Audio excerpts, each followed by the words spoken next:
تقريبًا مُعاق ذهنيًا أو عنده إعاقة ذهنية، عراقي، كان يعني ضياء وضعه admin وسط الadmins في جروب تليجرام اللي إحنا عاملينه بتاع التعارف. فهذا المعتوه راح عامل إيه بقى،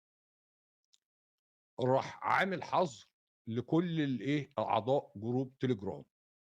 تمام، وبعت رسالة مش عارف أنتم بتقولوا على نفسكم تماسيح النيل وأنتم قطط النيل، وقعد يصرخ وقعد يعمل كده، واضح إن هو مجنون يعني،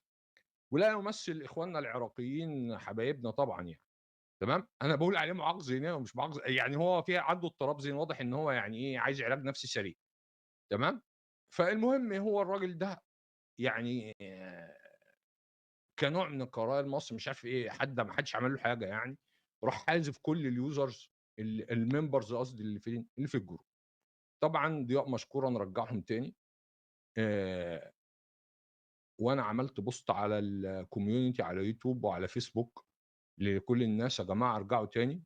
الدنيا اتضبطت للي هم الإخوة اللي هم يعني اتحذروا، تمام، وبرضه للي